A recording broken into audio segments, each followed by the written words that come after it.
Oh, hey! Welcome, welcome, welcome, my lovely lumps. Or should I say lovely labs? I don't know, they're both good. I'm so thrilled to have you here in the Labia Lounge to yarn about all things sexuality, womanhood, holistic health, and everything in between. Your legs. Oh, cringe. I couldn't help myself. Anyway, I am your host, Freya Graff, and I am a holistic sex coach and educator and yoni mapping therapist. So basically, I make my living massaging vaginas and teaching people about sex. Yeah, pretty cool. So as you can imagine, we are going to have vag loads of real chats with real people about real shit. So buckle up, you're about to receive the sex ed that you never had and have a bloody good laugh while you're at it. Before we get stuck in though, I would like to respectfully acknowledge the traditional custodians of the land on which I'm recording this podcast, the Menang people. It's an absolute privilege to be living and creating dope podcast content on Noongar country, and I pay respect to their elders past, present, and emerging. Now, if y'all are ready, let's flap and do this. Oh, is there such thing as having too many vagina jokes in the one intro? Whatever. I'm leaving it in. It's my podcast. Don't panic, you're not broken. Your sex education was a piece of shit. Get your flaps out and pull up a couch. It's the Labia Lounge. Oh my God, I'm super excited today. I've got a lovely, lush friend of mine, Jennalea, coming on to chat about all sorts of juicy topics, actually. I'm going to have to be trying super hard to keep it tight because we've only got an hour and I want to pick the fuck out of her brains until there's nothing left, basically. But I'm going to try and keep it to a few topics and hopefully we can have her back on another time. So just a bit of background on Jennalea. She's always had a fond interest and passion in women's sexual health. And in her early 20s, she contemplated studying sexology or psychology, but one thing led to another with her own health, which inspired her studies in nutritional medicine. It was at uni where she had mentors who worked in women's health and IVF that she was able to learn a lot and be inspired to specialize in women's natural health. Then, being diagnosed in her mid-20s with PCOS, it's been her mission ever since to manage her own symptoms and condition naturally, which has inspired the ongoing research and commitment into the syndrome to help others manage theirs. She hopes to empower and educate women to make their own informed decisions with confidence when it comes to their health goals, and lifestyle. Jennalea is a holistic nutritionist, considering the body as a whole, treating the root cause with consideration for her patients' mental health, emotional health, and physical health. Her goal is to have her patients living with optimal health, not just free of disease. Welcome, Jennalea. Thank you. Thanks for having me. Thank you so much for coming on. You were one of the first people I thought of when I sort of hatched the idea of the Labia Lounge because you've just got so much knowledge, not just in the realm of nutrition and holistic health, but, you're an amazing yoga teacher that's whooped my ass on the mat a few times, and a new mum. And I think we nerd out on a lot of the same things. So I've got quite a few questions for you. I'm just going to hammer them at you, if that's okay. Oh, let's do it. Let's do it. So I want to cover things like PCOS, obviously, but then also I'd love to chat about things like eating for your menstrual cycle, and libido is one thing that I want to just jump into right off the bat because I get asked about this all the time, and I think a lot of people would love some tips on how to increase their libido or manage their sex drive. And I know that there's so many factors involved, not just nutrition, but stress and hormone issues and things like synthetic hormone control, like birth control methods and stuff. Absolutely. But I'd love to just kind of ask what are the main things that you start to focus on if someone comes to you seeking some support with their libido? I think another consideration too is along with the things that you mentioned, are lifestyle. So if somebody is still smoking cigarettes, we know that cigarettes affect the way that nitric oxide is being produced in the body. And we need nitric oxide for the blood vessels to constrict and dilate. And so we have the nitric oxide producing foods that are really beneficial for our libido because they help blood pump down to the clitoris and to the penis. So obviously, erection in both all sexes. And we need that for the stimulation and the pleasure. However, if we're smoking cigarettes, this nitric oxide production is not going to be the same because our veins, our arteries, everything is really restricted because of the lack of oxygen flowing through our body. And so we often see, particularly in men, if they are cigarette smokers or they do have a long history of smoking marijuana or drinking alcohol or even on certain medications such as antidepressants, that there is that issue of keeping an erection, keeping the oxygen and the blood flowing to areas to help erection and to help stimulate the libido. And I mean, with females, we still see similarities because if we are on certain medications or we're on the synthetic hormone, like you mentioned, like progestin, which is present in the oral contraceptive pill, the mini pill, the Implanon, the IUD, the injections we can get for contraception, progestin being the synthetic form of progesterone, these hormones, they're not giving us that natural release of progesterone, which is really calming. And, when we think of being really calm, it does help our way of being, especially our sexual health. And we don't have that natural release of estrogen so much either, which is estrogen plumping us up, physically plumping us up as women in preparation for ovulation. And, that part of the cycle when we are on the rise of estrogen, our body not only gets curvier and plumpier and our lips literally plumping up, ready to go find a mate, but our sex drive is on the rise because, and for women, we know if we're not so horny during our cycle at all, that there's a potential we're actually not ovulating. And it's one way to know if you're ovulating, you're horny at a certain part of the cycle. So those are considerations, but we can definitely eat certain foods to assist nitric oxide production, so helping the blood flow. There's also other foods that we just sort of need in general for lacrimation, so building fluid in the body, zinc being one of them. And for a male, for instance, every time he ejaculates, he needs about 5 milligrams of zinc just for that ejaculation. So you think about the fluid for a woman to get wet, zinc, omega-3, she needs to be hydrated. And obviously sex is a lot more pleasurable if you can get wet naturally. And I think there's a big issue there that women are getting vaginal dryness earlier than menopause. And this is, again, the exogenous hormones such as the synthetic estrogen in the pill or whatever the hormone replacement therapy could be. But also it could be lifestyle, like I mentioned before. There is a bounty of nutrients if you want me to go on. But yeah, absolutely. Is one of them. So yeah, so just looking at that response in the body of, making sure we're not overinflamed either and our body feels energized. Phenylalanine is another one. So we're looking at bananas, brown rice, almonds. The funny thing about when I think of all the foods that help our libido, almonds tend to come up a lot. So do bananas and avocado. And, you think of these foods, they're just whole foods. The foods that, some people see in their diet nearly every day. Some people are like, oh, I don't really like banana or avocado for the texture. So usually there's a reason why we don't like these sort of foods, but we can hide them. We can put them in a smoothie. We can make some sort of mousse out of them. Bananas, you can make it into a banana cake. We do see a lot of nuts and seeds in our sexual health. Even for women, we do seed cycling, so eating certain seeds in different parts of the cycle to help with our hormones. Tyrosine being another one, again, same picture, almonds, avocado, banana, beef, cheese. So if someone's on a plant-based diet, they'd look more towards the pumpkin seeds, the almonds, the avocado, the bananas, rather than fish and eggs. But what's really interesting there is I actually have seen a lot of clients over the years who, and this is for women, who are vegan and don't have a libido.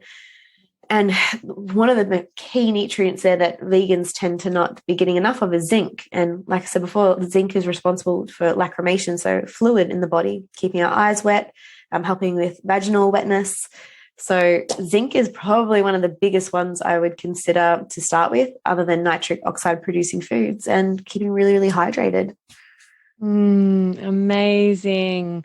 Yeah, and zinc's just so, it's just an absolute all-star, isn't it? Like that's so incredible for It menstrual is. health and Mm, hormone health as well. Like zinc and magnesium, they just absolutely. come up every Hmm. fucking time. It's like just get more zinc and magnesium.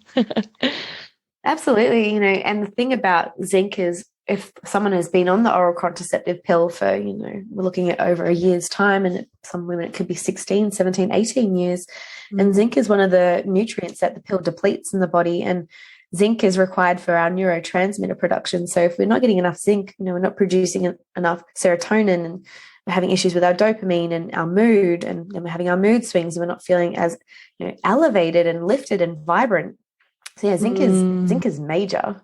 Yeah, wow. Yeah, and I actually did the whole plant-based diet thing for quite a while. I was vegan for probably 4 years, ages ago Mm-hmm. now, but I did end up having to sort of, yeah, move back onto some bone broth and some flesh, basically, because my health Mm. just suffered so much. And I was noticing, yeah, things like that with my menstrual cycle and my libido, and there's probably so many factors involved, like a lot of gut health stuff as well. I'm not just blaming it on the Mm. veganism at all, but I did notice that, yeah, it was so much harder just to, yeah, live in optimal health. Abs- Um, Look, it yeah. is. I think there's definitely a place for it, but I think we need to consider all the key nutrients that are really hard to absorb in a vegan diet, and just look at ways to optimizing that absorption. Yeah, totally. Beautiful. So things like nuts and seeds, bananas, avos, those are some great libido boosting foods. That's super practical. And I feel like, you could find them in most pantries. Super So that's practical. really helpful. What do you think about stuff like, maca powder and even stuff like pine pollen or horny goatweed or those sort of more supplementary things that people tout as being libido boosting? I mean, I fully rate maca. But yeah, Yeah. what do you think about those sorts of things? So maca is an adaptogen, and what that means is if one hormone is a little bit higher or out of balance, as we'd say, if we take that powder, it's believed that it helps things to come back into a harmony. So not it would never just by having half a teaspoon, not like, okay, I'm cured, my hormones are in balance. But it's said that it does help in, like, if you take it for quite some time, that it is going to help balance out your hormones, and help your testosterone drop a little bit if you're a woman with high testosterone, we call high androgens, high male sex hormones. Maca is something, though, that if someone has never taken it before, they do need to start really subtle. I think from memory, the recommendation is only a teaspoon. So if you have it in a smoothie, and a teaspoon a day is absolutely plenty. I used to actually take maca because I had really bad acne, and unbeknownst to me, it was because of the PCOS before my diagnosis, and the combination of Mm, having leaky gut with the PCOS. mm. I'm not sure if the maca helped. Maca is more of a herb, though. Being a nutritionist, we didn't study maca per se. I know maca because I've been using it for years. I don't use it anymore. Horny goatweed. I've actually never tried it myself. Me neither. I might have to just do a little trial and get back to you. I mean, I don't even know if I need it. Lucky you. So I might have to try it on someone who hasn't got a sex drive. But Yeah. I mean, that's been around for years, hasn't it? And I think you can even Mm. buy it at the supermarket, in the supplement aisle. Yeah, it's become a little bit mainstream. Yeah. Cool. All right. Well, that kind of leads me into eating for your cycle because you mentioned, excuse me, a couple of things around like seed cycling. And yeah, I know, I mean, it's not as common knowledge as I would love that there are separate stages of your cycle. And obviously, you're producing different levels of hormones at different stages and therefore need different nutrients and lifestyle factors and stuff. And I'd just love to hear a few specific, like, dietary changes or foods or nutrients that are really supportive in each stage of the menstrual cycle. So ultimately, when we're in our first stage of menstruation, is called the follicular phase. Now, this is only if you're not on any synthetic hormones. This Mm-hmm. is if you're having a natural cycle, is what I'm talking about here. So our first stage is the follicular phase, and day number 1 of our cycle is the day that we begin to bleed. Typically, a normal cycle, when I say normal, it's like textbook, and what the expectation is, a woman will bleed for 3 to 7 days. If she bleeds after more than 7 days, we're looking at 10 to 14, we would be considering that the ovulation, it wasn't a real ovulation that happened for that bleed to happen. So it'd be like, okay, there's an issue with ovulation, and we would need to investigate that. After the 3 to 7 days of a normal cycle of bleed, we're still in the follicular phase and estrogen is on the rise. So we'd be looking at foods that support our estrogen, such as calcium. Calcium is really important. Vitamin D in that part of the cycle as well. Your hormones, they really need help with being recycled as well at the same time. So during that time, of any time of the cycle, we're looking at bringing in nutrients that support our liver. Our liver's responsibility is many, many, many things with recycling and eliminating, but one of those recycling and elimination processes is hormones. And what happens is our testosterone and estrogen we don't actually need anymore, it binds to bile, and then it is excreted through the feces pretty much. But what can often happen is someone is having issues either with their liver or insulin resistance, is they're holding on to too much of these hormones and causing a cascade of issues. And so as estrogen is on the rise in the follicular phase, calcium, look, you don't have to have a dairy in your diet to get calcium. Again, that's why I think seed cycling is so cool, because actually you get a lot of calcium, protein, fat, even some omegas in some of your seeds. And so during that first phase, Siri just decided to pop up on my computer. In the follicular phase, we can bring in pepitas, so pumpkin seeds. And pumpkin seeds are really great because they also have a lot of zinc in them. And we want to see zinc supporting the menstrual cycle as well. And then as we go from follicular phase towards ovulation, testosterone begins to rise, but it's only for about 2 to 3 days normally, unless, again, there's issues like PCOS, we'd see too higher androgens in the body. In this time, and that could be anywhere between day 12 to day 16 of the cycle, ovulation happens. And that's when the egg is released. And so then we're starting to bring in things like flax seeds to the diet. Flax seeds, sometimes you'll see like LSA, so linseed, sunflower and almonds are crushed up. So linseed and flax are actually the same thing. More commonly called flaxseed though, unless it's, LSA. And some people like to sprinkle that, say, on porridge or in a smoothie, on a salad.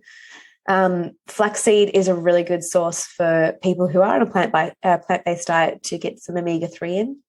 However, the process, once you've eaten that form of EPA, DHA, to get to what we need it to be, to break it down, it is a very long process in the body, whereas sources like salmon, which is another really great food to be eating during your cycle, it has a really easy access to its EPA, DHA once it's been eaten. There's only about 1 or 2 chemical processes in the body, whereas flaxseed, we're looking at about 4 to 5. So by the time we eat it, it takes, and if we're having absorption issues, then that's an issue in itself to even get what we need from that food.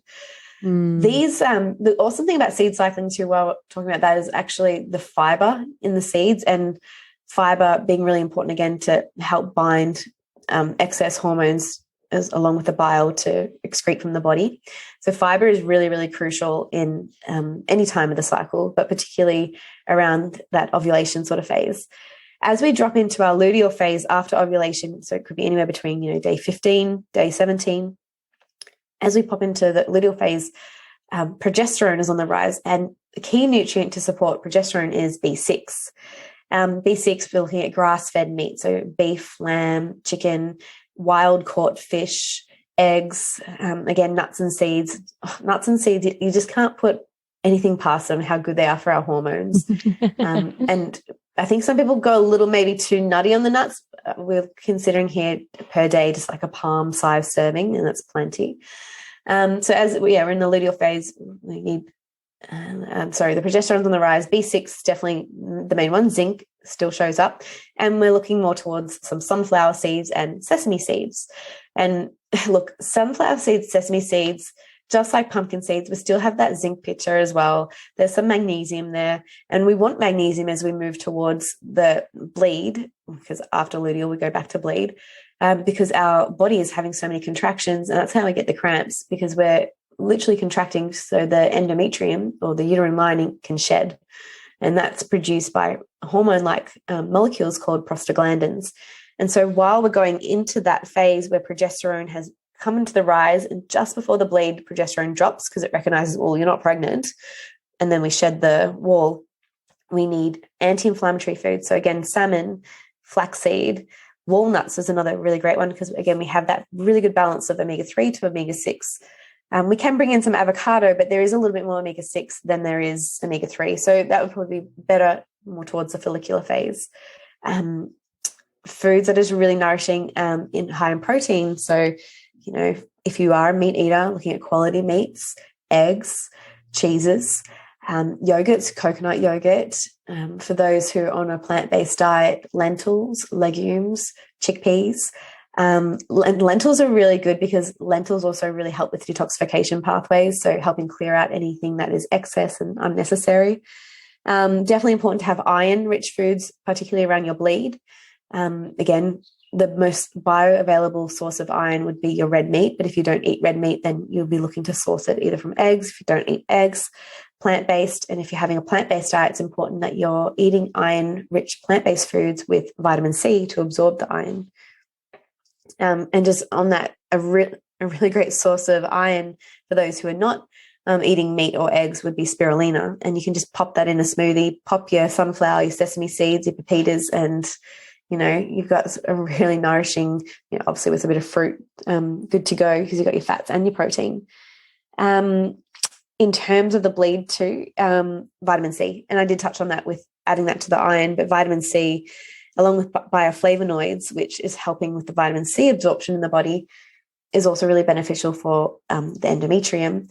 Vitamin C being an antioxidant in the body, so helping fight any free radicals and keeping us really healthy, good for our immune system. But the issue with vitamin C is a lot of people think, oh, I'm getting really sick, or I was told I need to eat a certain amount of vitamin C, I'll just take a supplement. But we need to ensure that on that supplement that it does have the bioflavonoids for the absorption of the vitamin C, which not every ascorbic acid, which is vitamin C supplement, has. But if someone was to have PCOS and maybe they don't know it, or they do know it, regardless, when a woman who has PCOS, and if she has the insulin resistance, which is very common, there is that metabolic syndrome aligned with PCOS. When we take an ascorbic acid, it actually is processed in the body like glucose. And so it's not really ideal for those with PCOS. They want to steer towards foods that are rich in vitamin C. Yeah, amazing. I mean, I always try to opt for the food source of whatever nutrient or vitamin that I'm sort of going for. And like vitamin C is a pretty easy one. I think some things you do need a supplement, especially if you're on a plant-based diet. But vitamin C, I mean, it's in a lot more things than people think. Like a red capsicum, for instance, has more vitamin C than an orange. Correct me if I'm wrong. I've just been like telling people that my whole fucking life. Red capsicum is a really, really great option. Absolutely. Yeah, I mean strawberries, like chuck them in your smoothie with the chlorella or the spirulina. Yeah, it's always my first choice if I can get things through food. I feel like they're definitely absorbed by the body a bit more easily. And cool. Okay, that was a lot. I wish I was writing that down. I might jot some stuff down. I'm actually creating a poster that's going to have a whole list of foods for each stage of your cycle, so that you can just chuck it on your fridge and have a look at it and go, oh, cool, I'm going to eat some pumpkin seeds today and feel like I've done something good for my body and my cycle. So yeah, 2 tablespoons daily. 2 tablespoons. Cool. Epic. Oh, that's not much, is it? Yeah. Great. No, and it's really I love pumpkin seeds, just even on a salad. I always put pumpkin seeds on a salad. It's just easy. Yeah. I have like a jar that I put sunflower seeds, pepitas, hemp seeds, usually some like crushed up walnuts or, bee pollen or whatever if I want to be bougie. And I just sprinkle that on fucking everything, like everything, savory, sweet. It just goes on everything. And yeah, it's an easy way to hemp just seeds get are it great. into you. Yeah. So good. Yeah, amazing. Well, I'm going to interrupt this trajectory for a second to just slot in the segment that I call Get Pregnant and Die. Don't have sex, because you will get pregnant and die. Don't have sex in the missionary position. Don't have sex standing up. Just don't do it. Promise? And I don't want to put you on the spot. So if you don't have a story, I can totally just wheel one out. That would be a change of pace because I usually ask guests this, but I think I should start contributing as well. And basically the segment's about, a story or an example of how your sex education just failed you. There's endless ways that my sex education failed me, but a really funny one that I have is, I swear I remember we were putting condoms on these like fake bananas that opened up and had penises inside them. And just getting like it drilled into us how absolutely like it just so easily you could get pregnant and you need to just like double bag that shit. And, I was terrified of getting pregnant, absolutely terrified. And they didn't tell us that actually you can only get pregnant for like a very small window in your cycle. And so I was just like, holy fuck, I can't be too careful. And I'm pretty sure I was even on the pill when I first had sex. Like I was sort of attempting to lose my virginity, but I made my boyfriend at the time wear 2 condoms because I was so afraid that one would break. And they were like, it was just like so ridiculous. It was one of those party variety packs where they had flavored ones and colored ones. And we used these glow in the dark ones, which were just like thick as rubber gloves, I swear. And I mean, 2 condoms is actually like a way higher risk of breaking because they're kind of rubbing on each other. And anyway, it was a bit of a disaster. It didn't even happen that night. We couldn't make it work. But that's my story about why my sex education sort of fell short. Oh my gosh. I feel like now I might even give you my too much information, TMI in one with my poor sexual health education. Oh, damn. Should we? All right. Something which I cannot believe I forgot. All right. Well, let's funny, just leap into TMI. TMI, we love it. TMI, we love it. Well, no, what's funny about it though is it's so funny how you can your experience of like thinking I must double bag this, whereas my experience was like I don't remember learning about that to that depth that I was scared of not doing that. And I feel like I remember going on the pill. I think I was at 17 because I think I was on the pill from 17 to 19. I wasn't on it very long. I kind of knew from an early age that it wasn't right for me, and I knew it was making me depressed and bloated and all the things, and I was like, nah, I don't need this. And I was quite lucky to regulate my cycle early on, but I remember though, I really liked this guy, and we talked. We used to date, and we used to talk on the phone every night, and I think we ended up being really good friends. But there was some sort of crush there, but we were really young. Like I think I was nearly 16, and he was a year older. And I said to him like, "Oh, I want you to be my first," and he's like, "Yeah, let's do it. Like, let's be each other's first." And so we were all hanging out at his house one day. And now I'm worried I'm giving too much information away. And no such thing. And we went into the bedroom, and we're just like lying on the bed, and he was like just trying to like stick it in. And neither of us knew like, okay, actually you need lubricant, you need something that makes you wet, you need foreplay.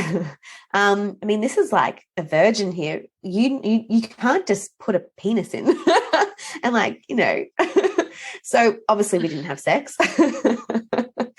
But what made us think that could have worked? I don't know. Like, again, maybe it's just a real naive, innocent teenager experience, but I don't remember anything about sex ed, like saying this one, sex is about pleasure. Two, how to have, I'm sure there was things about safe sex, but it must have gone even over my head because I'm pretty sure I got chlamydia at age 17 from an ex-boyfriend. And my mum had to take me to the doctor's with antibiotics and she was not impressed. Oh, God.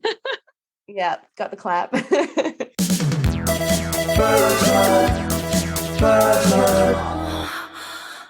Luckily, antibiotics cleared that up. And then, here we are lying in bed, like just thinking that it was going to work. And we're like, yay, we did it, good on us, like pat on the back.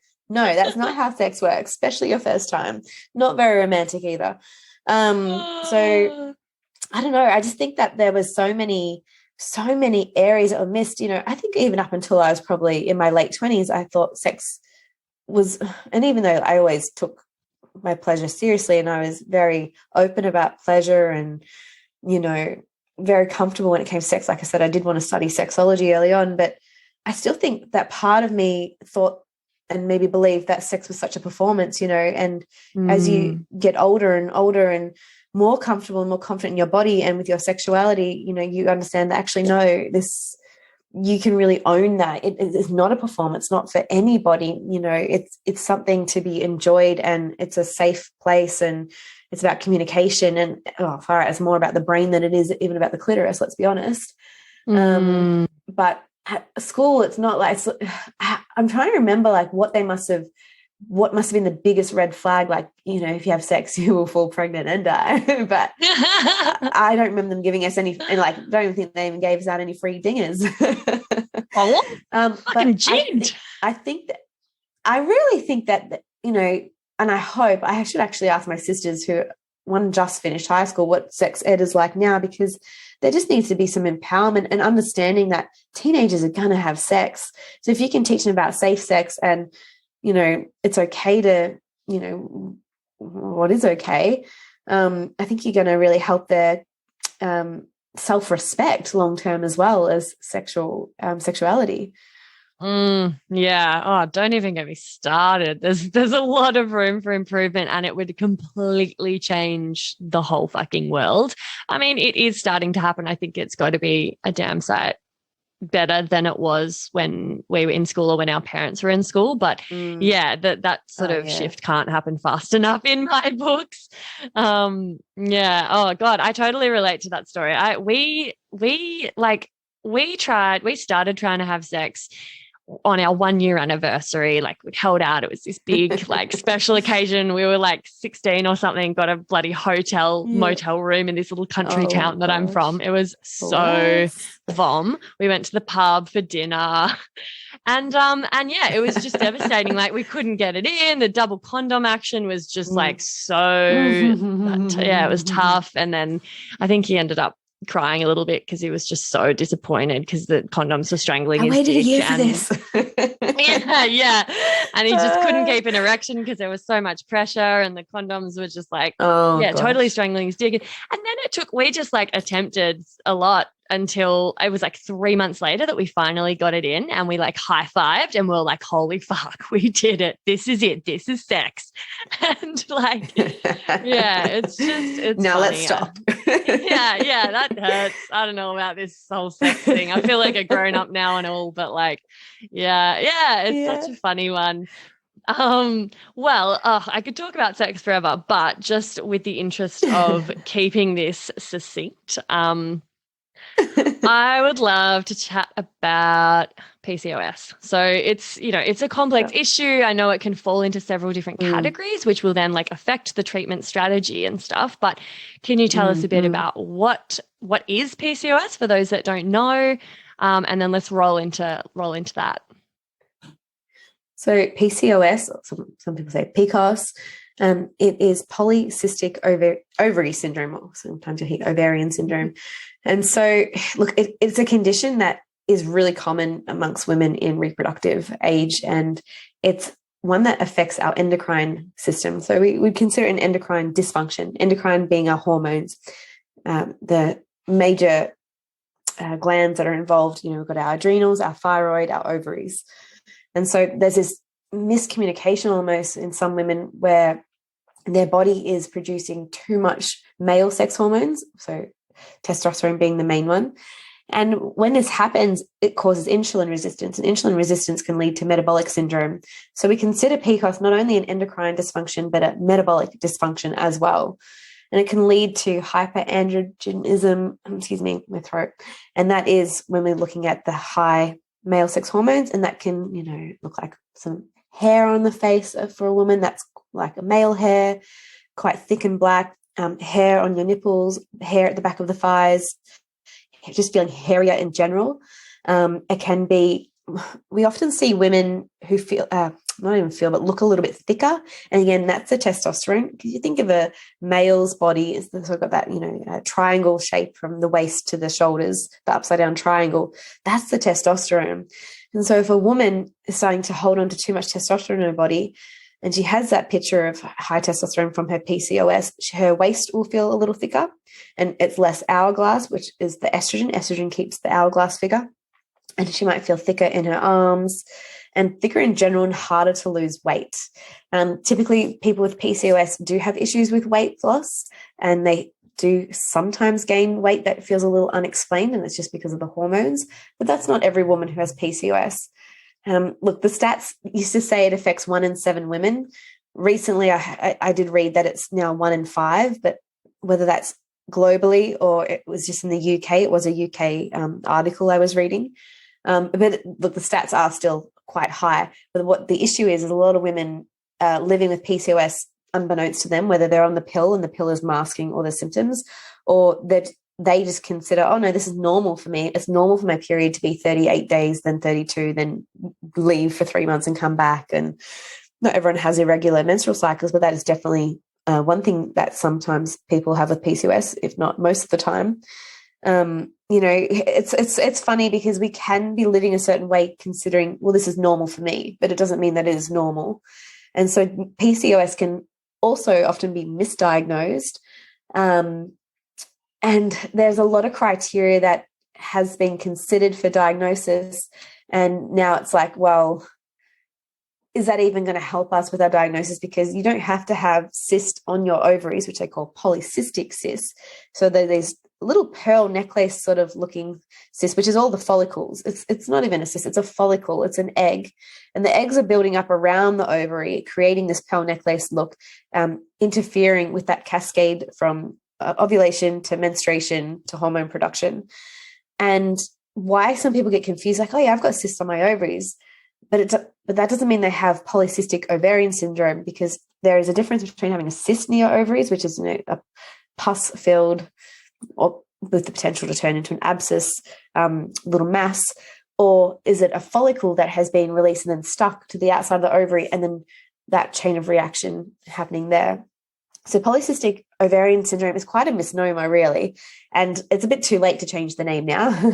They did change the name back in, I think it was the 80s or something. It has been around since about 1935. I'm pretty sure they discovered PCOS. But obviously there's a lot more research into it now because of the statistics, and because people with PCOS have that predisposition for type 2 diabetes. And ultimately, the way we now look at PCOS is we need to treat it as if it is diabetes. Yeah, wow, interesting. Yeah, because it's not actually like PCOS isn't just one, I don't know what you'd call it, disease or like thing. It's just a collection of symptoms. Yeah, so in 2003, the Rotterdam criteria was curated to go, okay, let's use this criteria to diagnose. Out of these 3 main criteria, if the woman has 2 out of 3, she has PCOS. One being the high androgens, another being oligo ovulation or anovulation, which means infrequent ovulation, or she's not ovulating, which can then obviously lead to irregular cycles. So that's sort of grouped as one. And the third being polycystic ovaries. So she had 2 out of the 3. It was considered PCOS. So again, not every woman who has the polycystic, not every woman who has PCOS has polycystic ovaries. She might have just really irregular cycles because of irregular or infrequent ovulation, and she could have really high androgens as a result of insulin resistance. Insulin resistance can lead to that buildup of testosterone in the body. Mm.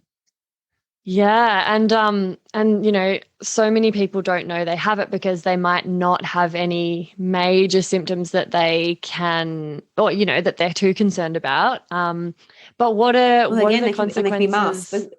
Yeah. Yeah. Yeah, totally. I mean, so many people are on hormonal birth control, which will completely mask, all of the symptoms Mm-hmm. that you would be aware All of of it. if you were cycling. So, yeah, what are the consequences of it being left untreated? So there's a higher risk for women with PCOS for cardiovascular disease, and that even includes adolescents, which is really scary. There's type 2 diabetes, like I touched on before, because of the picture of insulin resistance. And if that insulin resistance isn't looked after, you soon see it go to pre-diabetes to type 2 diabetes.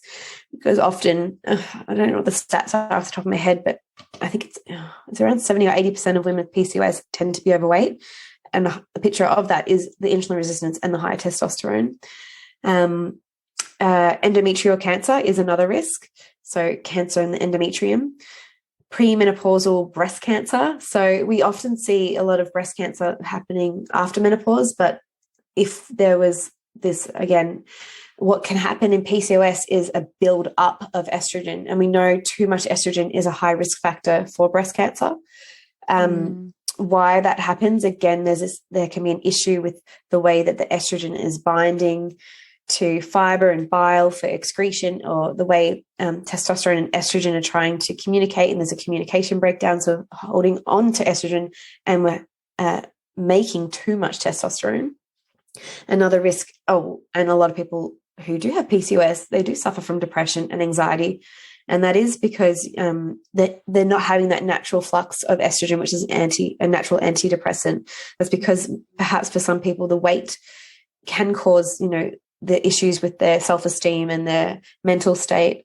There's also consideration there because of the really, really hardcore PMS that many people with PCOS have because of the high testosterone. And PMS is really, really linked to the way our moods are operating throughout the cycle, and mood swings and feeling really high alert and highly strung and flying off the handle, really, and not really having that high reactive reaction, anxiety as well.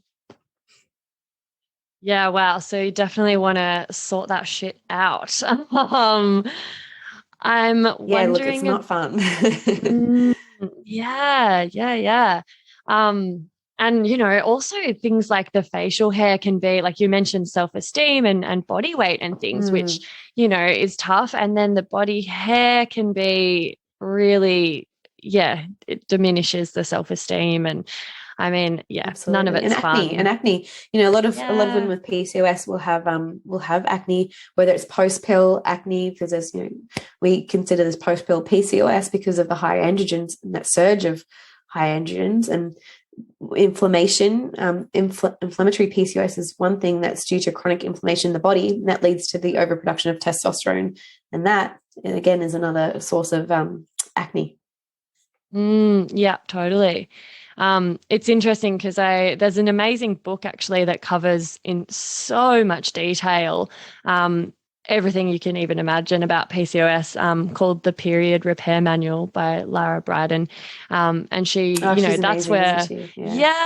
because I didn't know too much about it.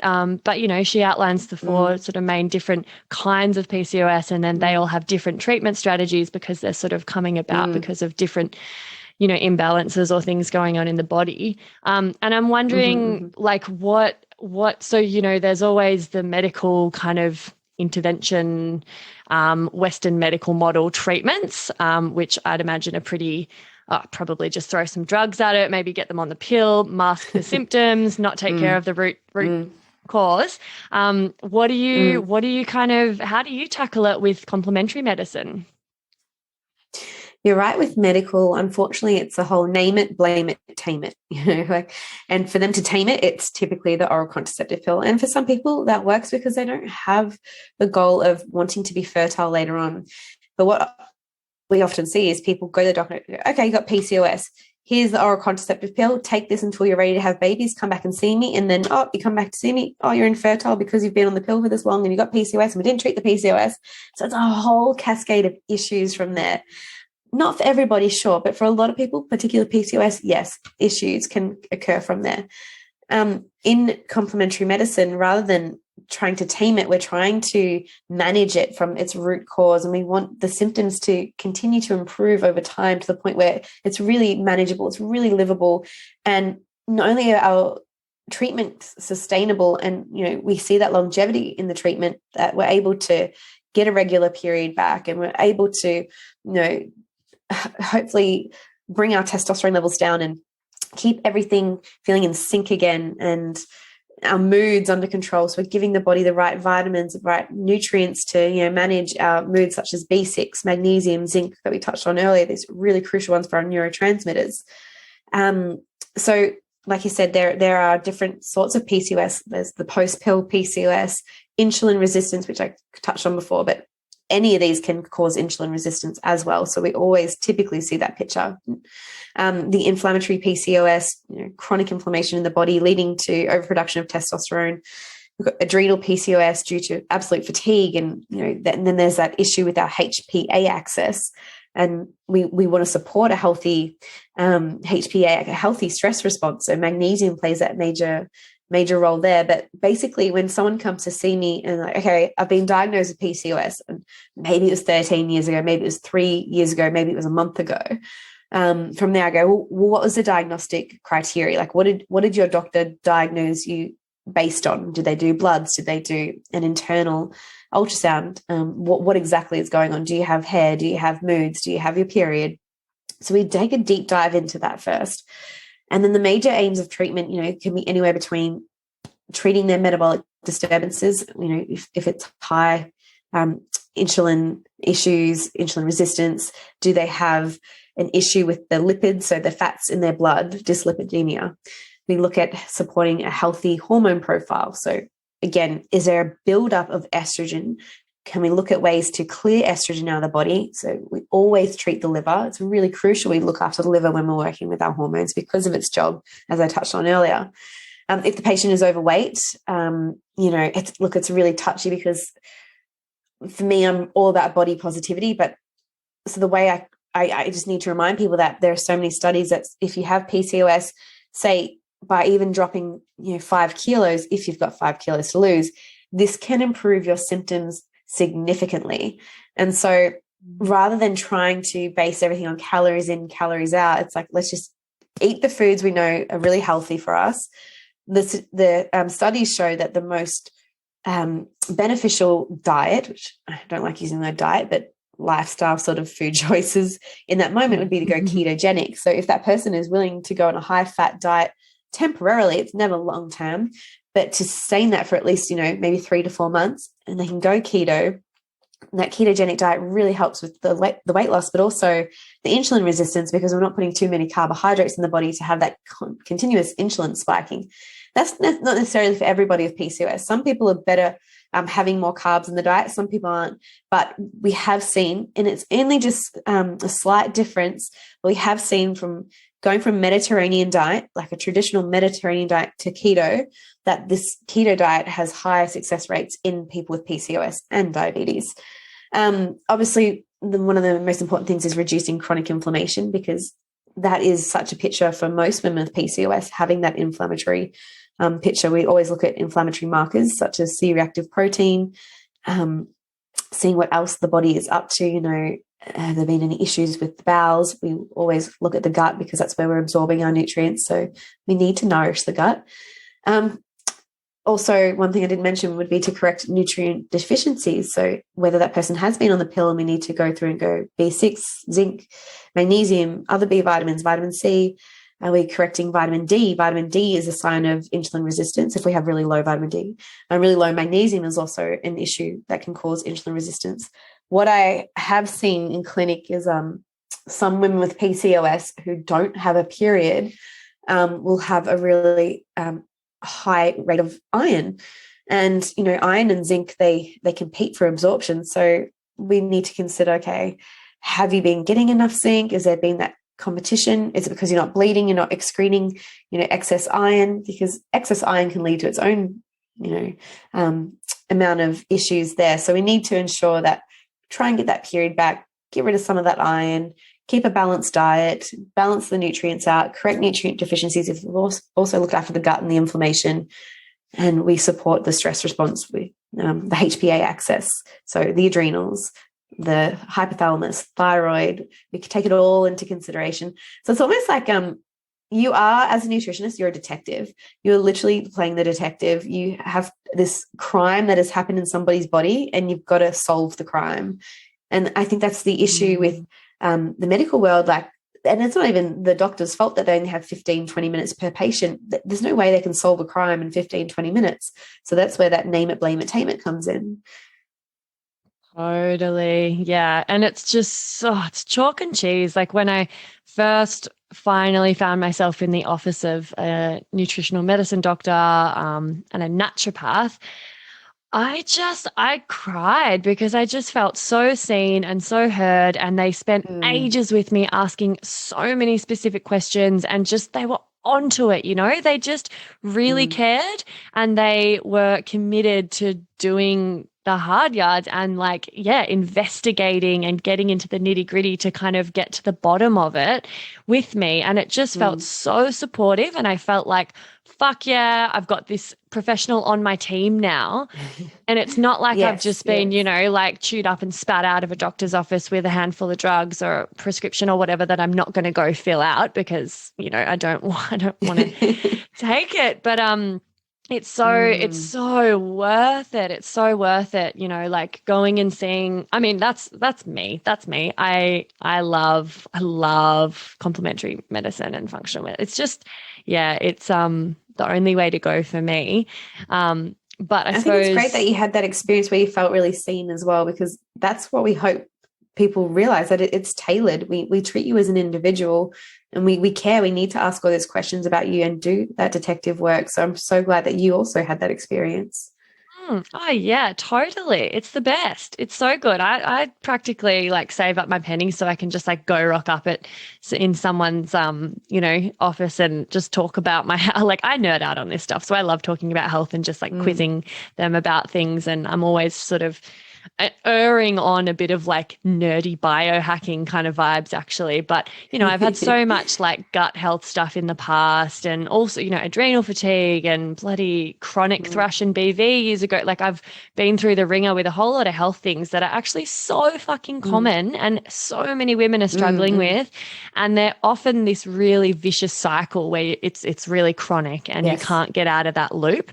And I feel like the only way to really get off that, that vicious cycle is to go and see someone who's going to spend the time and really, really, get to the bottom of it with detective work. And it makes you feel really supported and a bit of hope, because I think you just lose hope when you're in the Western medical system, and you're kind of just going back constantly for another pill or another thrush treatment or whatever. And it's just oh my God, this is a Band-Aid. And yeah, so it's great that there are practitioners like you. And also if people can't see it's not always accessible to see a nutritionist or someone like that. There are these great books like Period Repair Manual, fantastic if you've got any issues with your menstrual cycle, anything like endo or PCOS, or it's really a really great resource. And it's so worth just looking into that and really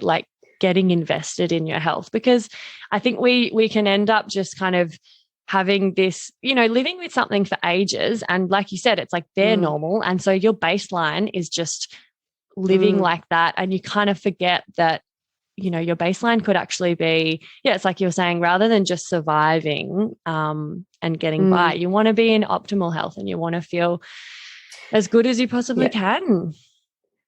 But that's the issue though, Freya. A lot of women don't know what their baseline is because they were put on the pill too young to actually get an understanding of what their baseline is. And so often you'll see women in their 30s and I don't remember, or I don't know, but there's no chance for them to have known to even recall that information, because if they've been put on the pill in their teen years, their body's still trying to figure out what their baseline was.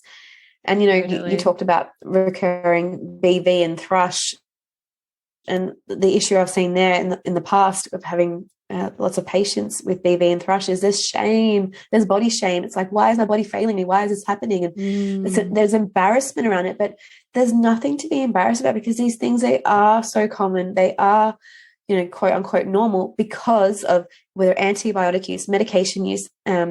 The pill can really, really increase the amount of thrush some women get. And then some people don't even understand what is normal for their cervical fluid, and they think every month they're getting thrush, but really they're just ovulating. So there's a lot of education, I guess, that needs to be done around these things. Yeah.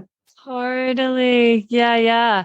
And that sort of segues me perfectly into just chatting before we wrap up about the pill, because I've got some pretty, you know, strong opinions, and I've done quite a lot of research about it. And I would love to hear your thoughts. And if you've got, you know, you must get patients that are coming to you for advice on how to come off the contraceptive pill.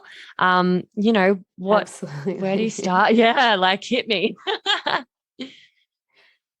I have people often sitting on the fence, and that, I mean, look, it's not my job to tell someone to be on the pill or to not be on the pill. It's my job just to give them the information to make an informed and empowered decision. You know, and I think that's where it's sometimes people have that taken away from them sitting across from the doctor. It's not, hey, this is your decision. It's like, you should do this. And not every doctor, but I often hear these sort of anecdotes from clients of, oh, my doctor said I should definitely be on the pill for, you know, I had a few pimples. And I'm like, cool, the pill was designed for contraception. So why are we treating acne with the pill? That's not going to, you don't have a deficiency in progestin or, you know, the other synthetic hormones. Why are we treating these conditions with the pill? So I try to be delicate, but I definitely let people know, you know, my why. I'm here to help them not be on it if they don't want to be on it, because ultimately, look, the pill, when it was designed, it gave women this sense of freedom and empowerment. Like, yes, a big fuck you to the man. Like, I don't have to have a baby and I can still have pleasurable sex, and, you know, viva la Vegas. It's like living. And I love that it gave women this sense of feminine power. My only issue is, it's like, why do women feel that they can't have this power by having a natural cycle? To really understand these mechanisms behind natural estrogen on its rise of being an antidepressant, natural progesterone on the rise of keeping us calm, cool, collected. And these are really beautiful experiences if you allow your hormones to balance out naturally. And so the pill, I guess a lot of women, what they do get from it is convenience. And I think we're living in that day and time where people really, really love convenience. And the pill is one of those things. Like, I know I just have to take this at the same time every day and I won't have an unwanted pregnancy because of. I also know when my bleed is coming. I know how long it's going to be. I know how long the whole cycle is. It's like a knowing, and people don't want to navigate the unknown. They want to navigate what is, you know, predictable. And that's not everybody, but that's a sure thing. So the pill gives people that. However, the pill also gives us an increased rate of breast cancer. So as I touched on before, because the pill has estrogen in it, unlike the other forms of contraception, this buildup of estrogen in the body can also increase our risk of breast cancer. So the high levels, and we call it estradiol, can actually stay in the body. So we call that a high estrogen load, and it causes damage to our alpha tissue in our breasts. So again, we're looking at that breast cancer risk, and it can cause damage to the beta tissue in our brain and our bone. So it's actually not beneficial for these parts of our body, our boobs, brain, bone. Remember those, the 3 Bs. It's quite detrimental. So the stats suggest that even a 290% increase in breast cancer risk if taken for longer than 6 years. Now, I have clients who have been on the pill for almost 20. So their rate of breast cancer risk going up is almost 700%, and that's just huge. It also increases cervical cancer risk. It alters our gut microbiome and the microbiome in the vagina. And again, that's why we can see often people who do have recurrent thrush if they're on a pill and if they've been on the same pill for too long, it's that overgrowth of candida in the gut and the vagina. And, we know that candida overgrowth can lead to brain fog, mood swings, lethargy. It can lead to bloating, sugar cravings. So it's never a nice thing. We have candida, but we don't need it to be over proliferated. Let's keep it down. The pill. Look, what else can I address here? The blood clotting risk. That is, so people with blood clotting disorders should not take the pill. And I feel like I've known people in the past who have had blood disorders and they've been on the pill. So I'm not sure, again, where that information has come to them that it's safe and that it's okay. And I just think the biggest area for work with contraception is we need more education, and maybe that does need to happen from high school, or I don't know where it needs to take place. But there are a lot of women living in the dark, and they just think, oh, at 13, and yeah, I see a lot of women in clinic who have been on it since they're 13, and that's so young. The doctor said, let's put you on the pill. If a woman goes to the doctor and she's 17 and still hasn't had her periods, we call this primary amenorrhea, the doctor will, again, name it, blame it, tame it, here's the pill. And the thing about the pill is that's not your period. That is not your period because it's actually just a breakthrough bleed. It's not a real period. And the issue there is if someone has been on the pill since they're 17, 15, 13, chances are they've never had a real period. They could be in their 30s and they've never, ever had a real period. There have definitely been some pills such as Yasmin. Look, these are just different classes and different generations, but they've been quite dangerous with their increase of clots and strokes, aneurysms, varicose veins, DVT. There's been lawsuits and all that stuff, and I'm not against pharmaceuticals because they have their role in society, absolutely. But this is just an example of Big Pharma having so much money that it doesn't actually matter that they had a lawsuit of however million and they're able to just keep going.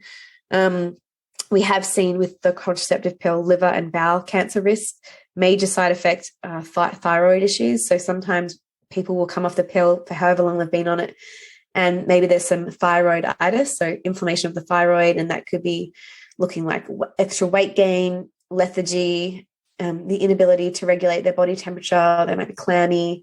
This can impact not only their energy, but their bowel motion. So whether it's constipation or diarrhea, they're considering maybe some issues with ovulation. So then fertility.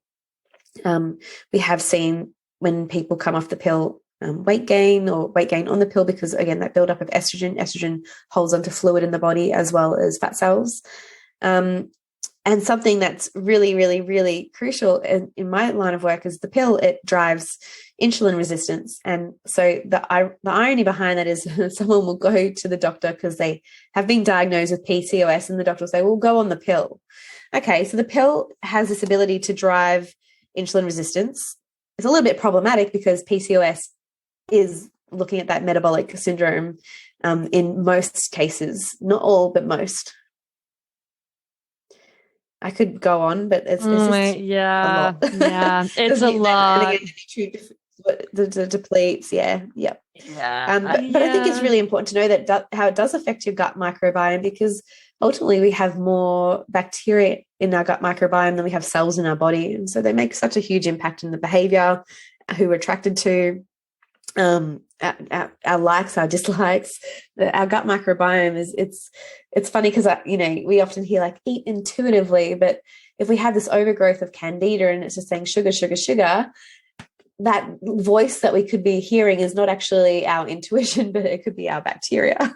Yeah, totally. It's not your body craving it as a nutrient. It's like the bacteria that make up your biome craving it and totally running the show. Like they fucking control you. It's pretty, I totally have experienced that a lot.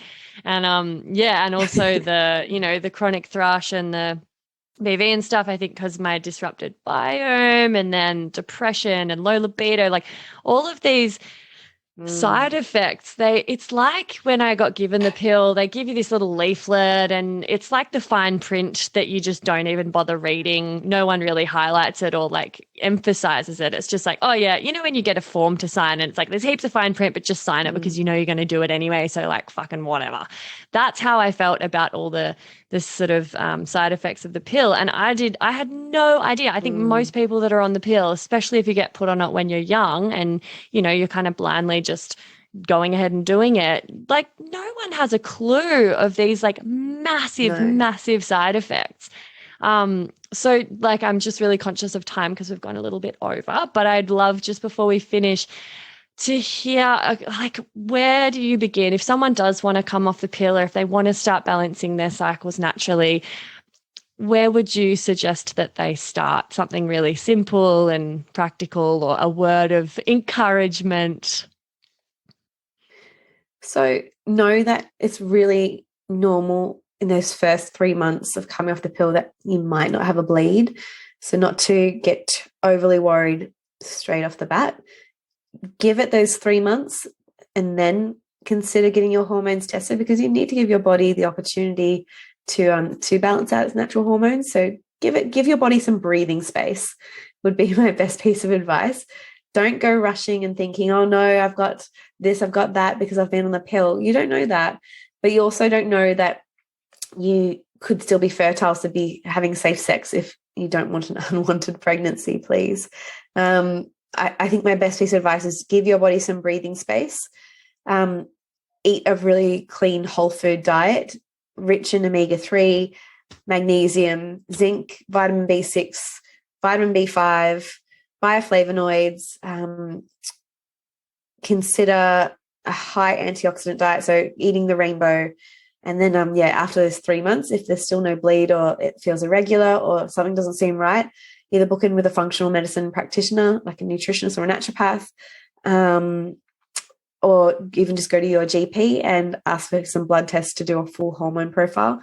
They might be resistant, but the best day, like we have certain days that we would always recommend getting those bloods done on. But if there's no bleed, you'll just go on any day.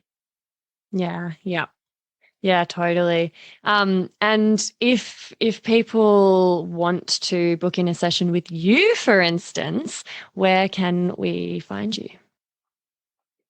I'm on Instagram. I have a website, and my website links you directly to my booking system. So I try to keep everything quite cohesive. It's just Jennalea McInnes. It's it's pretty straightforward, and I'm there.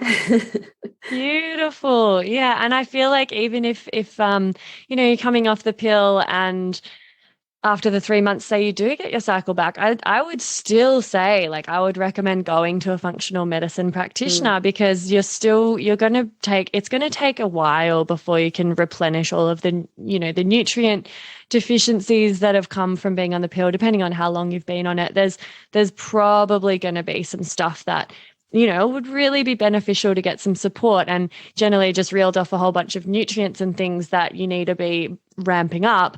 But I think when you go and you sit in their office and you kind of get a bit of a game plan, people like Jennalea can give you like actual foods and recipes, like meal plans or ideas. Like they're very good at, sort of working with your lifestyle, your schedule, your diet, and what you kind of already have in your pantry often, and figuring out ways to like really practically and almost effortlessly get it into your diet, like even how you were saying before, like, some people don't like bananas, but like fucking make a smoothie, or like if they don't like bananas, we can work on doing like an avocado like chocolate mousse or something, just to like sneak it into the diet and make it practical, make it accessible, make it not so daunting as like, oh my God, I need to get more bioflavonoids, fuck, where do I start?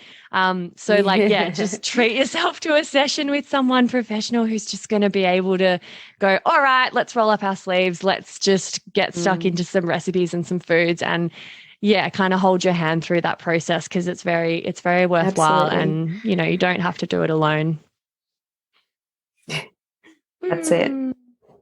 Beautiful. Well, thank you so much. That you are such a wealth of knowledge and a total dreamboat to chat to. I'd love to get you back on for another episode. I feel like everything we talked about, we could do a whole episode on the pill and a whole episode on, Oh, so yes, we can do um contraception next time. Absolutely. yeah, that's a passion of mine, and I think it just needs to be talked about more because the education piece is definitely key, and we don't know what we don't know, and Mhm. GPs are definitely not telling us. So, yeah, that would be amazing. But for now, I'm going to let you go, get back to being a mama and all-round legend. Thank you so much for being on the potty. Thank you for having me. Beauty, see you later. And that's it, darling hearts. Thank you for stopping by the Labia Lounge. Your bum groove in the couch will be right where you left it, just waiting for you to sink back in for some more double L action next time. And in the meantime, if you'd be a dear and subscribe, share this episode, or leave a review on iTunes, then you can pat yourself on the snatch because that, my dear, is a downright act of sex-positive feminist activism. And you'd be supporting my vision to educate, empower, demystify, and destigmatize with this here podcast. Also, I'm always open to feedback, topic ideas that you'd love to hear covered, or guest suggestions. So feel free to get in touch via my website at freyagraph.com or say hey over on Insta. My handle is Freya_graph_YMT, and I seriously hope you're following me on there because damn, we have fun. We have fun. Anyway, later labial legends. I'll see you next time.